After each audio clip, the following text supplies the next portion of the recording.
আমাৰ লক্ষ্য উদ্দেশ্য এটাই যে যিহেতু জয় ভাৰত পাৰ্টিত আমি আজি যি মোক গুৰু দায়িত্ব অৰ্পণ কৰিলে সভাপতি হিচাপে LAC কমিটি, আজি সকলো বিষয়ববীয়া ইয়াত আছিলে, কেন্দ্ৰীয় সমিতিৰ বিষয়ববীয়া আছে,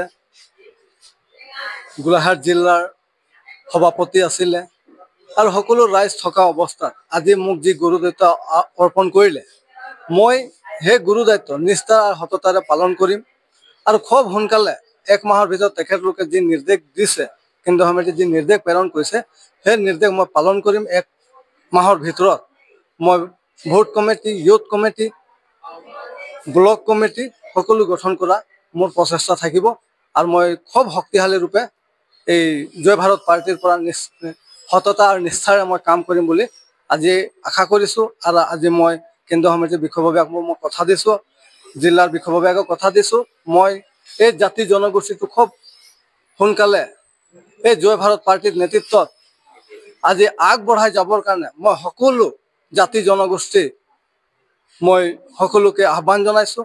আৰু এই মঞ্চৰ পৰা আমি এটাই ৰূপ ল'ব লাগিব, যিহেতু আমাৰ হাজিৰা, মাটি পাট্টা, জনজাতিকৰণ, আমাৰ এই 3টা মূল ইছ্যু আছে। এই 3টা মূল ইছ্যু আমি এক হাতিয়াৰ হিচাপে ব্যৱহাৰ কৰি যাতে আমাৰ সংসদত আমি প্ৰত্যাহ্বান নেওচি আমি এই আমাৰ 3টা যি আমাৰ উদ্দেশ্য আছে, যি 3 মূল আমাৰ দাবী আছে, এই দাবীটো আমি খুব সোনকালে পূৰণ কৰিম বুলি এই জয় ভাৰত পাৰ্টিৰ পৰা আমি আশা কৰিছোঁ। গতিকে খুব সোনকালে এই প্ৰচেষ্টা আমি আগবঢ়াম।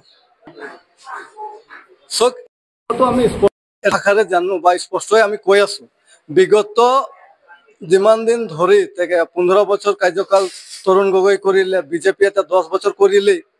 গতিকে আমাৰ যিটো সমস্যা, আমি সমস্যা লৈ পিনে আছো, আমি টকা লৈ অহা নাই, আমি টকা লৈ ৰাজনীতি কৰিব অহা নাই, আমি জাতিটো সুৰক্ষিত কাৰণতে আমি আগবাঢ়ি ওলাইছো। আৰু জয় ভাৰত পাৰ্টিটো জন্ম হোৱাৰ লক্ষ্য উদ্দেশ্য এটাই আছে যে এই জাতিটো কেনেকৈ আমি আগবঢ়াই নিব পাৰিম, এই জাতিটো আমি কেনেকৈ অৰ্থনীতি আমি সফল কৰিব পাৰিম, এইটো উদ্দেশ্যৰে আমি ওলাই আহিছোঁ। গতিকে ইয়াত কোনোবাই AJP, BJP, কংগ্ৰেছ আহি আমাক টকা দি কোনোবাই যদি ভাবিছে যে কিনিম, সেইটো কিন্তু মোৰ কাৰণে মানে তেখেতলোকৰ ভুল ধাৰণা।